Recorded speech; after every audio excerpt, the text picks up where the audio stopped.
What's up, you guys? I know. I've tried to change that, and that's just what I say, so I'm not going to change it. I'm not going to... Say the nice, lovely person you're If I didn't say what's up, you guys, it wouldn't go well. Brandon said a couple weeks ago, he was like, you tried to change your intro. So, happy Friday, y'all. Brandon, I was like, what are you doing? He's starting a timer. I don't even know why we care anymore. Yeah. We never make it. It gives us a visual something or another. So how are you, Mr. Nate? Again. You get the #1 fan award. We appreciate your support and all your feedback, Nate. So I hope you're having an awesome Friday. All right, guys. So we're going to talk today about love languages. So it's day 5 of chatting about relationships. And today we're going to talk about love languages. So talked a lot the last couple days about energy, about masculine and feminine energy, about archetypes and all that kind of stuff. And so today, if you've been watching this whole series, we talked about language and how it affects you and how you make choices and how you make decisions and how that affects you on your own person. Obviously we know language affects, like how I speak to him is going to affect how he responds. So we want to talk though in depth today about the actual love languages, what they are, and how to understand yours and your partners and your kids. I mean, I think it's a really big thing for kids, and kind of what that does and how you can gain some knowledge around it. Go ahead. Sure. So Dr. Gary Chapman came up with this years ago. I can't remember. I had the book, but and all the other stuff that goes along with it. But I can't remember exactly when he wrote his book on this. But essentially, there's 5 love languages that he kind of dubbed on there. I think there's actually 6. We'll go over that. But essentially, yeah. What else is new? But with that, you guys, it's understand the reason why this is important, because I think, when we get into these things, it really dives into, we talked about your needs, talked about values, talked about all those things, but I think it really allows us to look at your partner, your friend, whoever you're dealing with, and kind of look at it from a broader picture of, their modeling of their world, right? Like oftentimes the way we receive our language comes back to how we probably received praise as a kid and how we received love of feeling appreciated and feeling of value to the person that was the most influential person that we craved love from the most. And so it's understanding that oftentimes if we don't fully understand this, you may be pouring into your partner to the best of your ability, but it could be like, I don't know what else to give you, right? Like I tell you all the time that I love you. I tell you all the time how beautiful you are. I tell you all the time how amazing you are. Well, if their love language isn't receiving words of affirmation, it doesn't really hit home for them, right? Like they may have a different language in which fills their cup, right? Like we've been saying that for the last several days on there, but it's essentially filling your partner's cup and understanding that in order for them and you to have the most receptive and most beneficial relationship, you have to pour into them as opposed to always feeling like, well, they should be pouring into me, right? And so... Well, and doing it in a way that they can receive it, right? Like we talked about the needs, we talked about love and connection, but like if you don't understand how your partner actually receives love or what they need to feel loved, like Brandon said, you could be doing all of the things and it might not feel like it's working because that's not what they need. And the way you give love might not be the way they need to receive love. Mm-hmm. So there might feel like this disconnect of like, yeah, we really love each other, but we just don't feel connected. We don't really feel in love. And so when you can start to understand that, you go, oh, okay, now I understand how I can show them more that it will actually be received. Well, and you can use this with colleagues. You can use it with obviously your spouse, your loved one, your kids, all these things. But I mean, look, when you can understand these things, you guys, you can really tie into the emotional relationship that you can have with another person, right? Because that's all everything is. It's the relationships that we have is what drives this world. And if you can really make those genuine by understanding that person and what drives them to feel that sense of love, because, for us, our big thing is love drives everything. We will run towards gunfire for love. We will go the other way for hate and basically fear, right? Well, I'm going to say love drives everything, but most of us are living in fear. Yeah. Right? Like love will always win, but a lot of us right now, we're living in more of a fear-based world. Not just because of right now, but like we kind of learn that we need to take action out of fear, even from a young age. And so learning that we get to act from a place of love and inspired action is a whole different way of doing life. And when you start to live from that place and not from a fear-based place, everything starts to change. So, going over love languages, okay, so the first one is words of affirmation, right? So, they just essentially, that could be a verbal praise of some sort, right? Of, you've done an amazing job, you've done so great with the kids, you look so amazing today, I can't believe you did that, that's awesome, whatever, right? Like, and I think sometimes as like a male, sometimes this can be, for me, right? Like, I'm not going to generalize, but for me, that was one of those things of like, well, all you need to be is to sometimes just be told like, that was great. And then like high five, move on from there. Right. Where, for some people it's having that reaffirmed conversation, or just, praise coming verbally of like, yes, you did a good job, right? Like we've had clients in the past in the gym of like, well, was that a good job, right? Like was that really, really good? And we'd scratch our head of like, what else do we need? Like, wow, like you tell me, was that good? And when we took a step back and understood, well, their number one way of receiving love is words of affirmation. So despite what the result was, they still needed confirmation from us on a coaching level of like, yeah, that was awesome, right? Like you did great, you moved well, you pushed hard, whatever else that fell in line with it. It didn't matter what the result was for them. They needed an external source to validate it by confirming that via words of affirmation. Yeah, it's funny. I was actually talking to one of my one-to-one clients about this the other night, but I hadn't even thought about this. But we were talking about the expectation at work, and she's like, I always think it's really weird where people like send me a message and like say thank you, and she's like, it's just something I'm supposed to do. Like, why are they saying thank you? So like, words of affirmation are not a big thing for her, right? She actually didn't need to be told like, wow, you did amazing, but she goes, but it's one of the ways she gives it, because she said she's higher up in a company, and she said she purposely like makes sure that she tells people how well they're doing. That's awesome. And I was like, okay, well, that's their expectation too. And so she's like, yeah, it's just weird. But if you think about it, the way you give it and receive it might be totally different. So good to know. Yeah. And so next one on there would be quality time. I know for me, going through this, and, for me on a male side of things, it was always like, it's got to be, physical touch is later on there, but it's got to be, physical touch, like all these things and everything. I think a lot of guys tend to see that one and assume right off the bat of like, well, of course it's physical touch, right? Like I love that aspect of relationships. It's like, well, for me, I've learned that quality time is actually probably my number one, right? Like I obviously, and it's going back to what we talked about yesterday, is it's not just like you have one right, and like that's it. Like we all have different aspects of all of these, but we have kind of a more dominant side for that. And so for me, it's gonna have a hierarchy. You have kind of more of a hierarchy of it. So for me, it's mine is quality time, right? And it's that taking 5-10 minutes of just quality time of being able to sit down with your partner, sit down with the person that you're in the room with, and know that they have your attention, and they can fixate and focus and be there with you, and nothing else essentially matters at that moment in time besides them. And so being able to, yet again, you may be filling your partner's cup with like, all I do is just rain on you all these amazing words and tell you how great you are, but you could be on the phone, you could be doing all these other things that aren't really allowing them to experience that their time is of quality to you.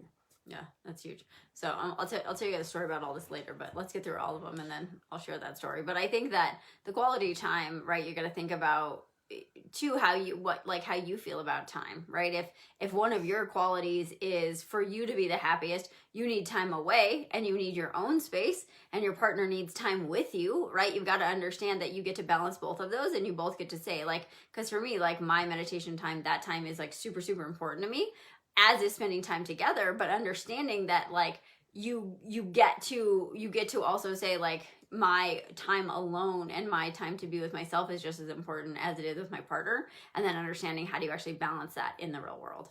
I think though it's funny that people are always like, how do you guys work together? Because obviously like we've worked together since like the day we met. Quality time is a big thing for both of us, and so I think that it actually made it easier because we were always together, and that was one of our love languages. Next one is acts of service, right? And so, I know for me, my interpretation of Courtney's is that's one of her big ones, right? Is making sure that kind of going on, making sure there's effort putting forth, or like, cleaning up, doing those things. I will admit I need to, there are areas of improvement that need to come on there, or that I get to improve on. But at the same time, it's doing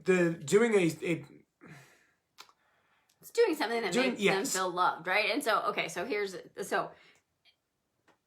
years ago, we had this conversation of, I was like, if you want more time in the bedroom together, I just want you to do the damn dishes. And he was like, that is the most ridiculous thing I've ever heard. And I'm like, no, like, you, like, taking care of our house and doing that actually makes me feel loved and makes me feel that, like, you care as much. And it's funny because as we've gone through our growth, and I think when Brandon learned that it was acts of service, and I didn't really know that was my thing either, but it was like, we would go on trips, and legit, I would pack for Carson, for Skylar. I would do all of, and like women, we can probably go with this, right? I would pack for everybody. The house would have to be clean. Everything was set up. I did all the trip planning. I did all that. And like the morning we're leaving, he's upstairs freaking packing. And I'm like, you couldn't even get yourself ready on time, right? And so, I mean, we went on a trip this winter and we were going to go snowshoeing. And I was really nicely surprised that he had like gotten all the snow stuff out and like put it in the car. And I was like, wow, that was really, like, that meant a lot to me because it actually meant that he cared. But more than that, it meant like that he was actually listening to the things that I was telling him, right? And I think that's what sometimes gets hard in love languages is it's like, if you're pouring into your partner one way, right? If you're like, you're amazing, you're beautiful, you're awesome, and I don't believe that, or that doesn't affect me, that isn't one of my top languages, and I'm like, just put your dishes in the dishwasher for the love of everything, right? And so when you can see that it's an acts of service is not, it's not doing necessarily chores and that kind of stuff. No, it's like, whatever makes that person, to me, it makes you feel appreciated, right? And so, like, my car died my battery died in my car. He put it in for me. Like, I think it's pretty self-explanatory, but it's understanding what that really looks like in your life. Where's that? Next we'll go physical touch. All right. Well, so obviously with that one, you guys is I think people can get in the aspect of obviously sex and that kind of aspect of relationships and all of those things, but also on the same standpoint of hugging, holding hands, right? Like giving a pat on the back, giving a rub on the shoulder, like those type of things, right? Like sometimes literally for a colleague or whatever, like good job might mean the world to them, right? For a coaching standpoint, right? Like you always see that aspect of like baseball players and football players always give the smack on the butt, right? And everyone's like, what the hell is that about? Sometimes that's a way of showing like that a boy kind of thing, like good job, like that in those cultures is a way of showing like good job, you're appreciated, those kind of things, despite like what they may be, right? Like for some people, it's secret handshakes. It's, like as hands out with our girls. Yeah. Like for whatever it could be, like we may have different aspects it's for high fives after workouts. Yeah, it's high fives after workouts, right? Like that's one of the things we do at the gym every single day after we work out. Like that's what we do via Zoom every day. High five via that, right? Like it's that aspect because I think for all of us, there is an aspect of physical. We're sharing energy by doing those things, and for yet again, like depending on how we were raised, our modeling, all those kind of things, that physical pat might mean a lot to that person that's coming through, despite what that may be meaning for you. Yeah. And I'm going to say this because we went through this. So like if you're a couple and you have children, the touch may have changed, right? And I'm going to be totally honest with you. Like when we had kids, my body did not take it well, and having relations was not fun for a very long time. And it was. I'm surprised you're sharing this. I know, right? And well, let's be real, you guys, right? Like, and it was hard on us, but it wasn't as hard as like I think you would imagine it to be. But I think what actually was bothering him more was like Carson was always on me or Sky was always on me. Like once I had both of them, it was like Carson was hanging on me and Sky was on me, and like I was over touched, just not like sexually touched, but like I was just over touched. Someone was always touching me, right? And so like I'd get a break and he'd come and hug me and I'm like, I just need a break, right? But like he needed me to hug him, he needed me to hold his hand, he needed all of that. And like he didn't understand that like as a new mom, you're often very over touched. Like Skylar literally nursed all the time, right? And so like I just wanted some space. And so looking at this, like we did fairly well through what we had to go through as far as like staying strong as a couple, but but understanding like that, like if we had known this then, because we didn't, like if I had understood where I was with like being overtouched, but understanding that he still needed to be hugged and to be, you know, and to have that connection, would have been really, really important. So if you've had kids and you go through that, like, I think it's pretty normal, but it's understanding that like that doesn't have to stay your norm, right? I mean, we hear about this all the time, right? People get married, they stop having relations, they stop being romantic, they stop all that kind of stuff, and it's like physical touch is still part of it. So you got to figure out like what does that actually mean to you guys, and how can you give it to each other in a way that feels good for everyone.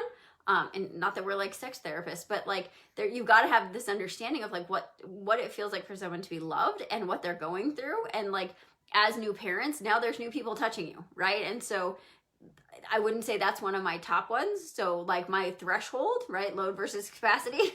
My threshold was here and his wasn't, right? And so it's just interesting to think about that in those ways. And for us, especially to look back and go, okay, this is why, because it was actually time spent together that's Brandon's top one, which is why we actually were okay through that. Even though it was a really hard situation. So if you're a mom, if you're a parent and you're going through this, reach out, we can help you. We got receiving gifts. Is that 4 or 5? That's fine. So the last one is receiving gifts. And so I think this one, yet again, it comes back to your own individual makeup and as far as that goes. But yet again, it's kind of like that person that, oh, you just went on a trip, right? Like, well, I'm home, honey. Aren't you so happy to see? Well, did you bring me anything, right? Like, did you give me a souvenir? Did you do one of those? Like you see that with kids and stuff like that. But it's also the same time, like perhaps that's when they were a kid, like anytime they went in, their parents got them some sort of gift or some sort of souvenir. So that became kind of their modeling of, oh, in order to show me love and appreciation, you reign me and bring me gifts and do those kind of things, right? Like anytime you go somewhere, you got to give me a new bracelet, you got to give me a necklace, you got to give me like, yet again, for like how many women out there have been tried to give a gift in order to kind of like put something under the rug, right? Like, I mean, honestly, right? Like, how many times, We like, would never do that. oh, I'm totally sorry, I got you this thing. It's like, well, that's great. That's awesome, but that really doesn't mean that much to me, right? Where some people is like, yeah, all we need to do is do that and I'm good to go, right? Mm-hmm. So it's how we receive those things and what we kind of value on our own kind of value system when it comes to what speaks to us as far as showing what our value is and how we receive that love can dictate that a lot. Yeah. And I think, so you guys, I mean, obviously there's a book on this, you can go grab the book, but you can go and take a quiz. The quiz is actually kind of fun, to see, you know, cause I know when I started thinking about mine, I was like, I don't think I have a really predominant, like this is my number one. Right. And then when I took the test, I didn't, I had like 3 that were similar, like accent or, gifts for me were pretty much at the bottom. And then the other ones were kind of pretty mixed.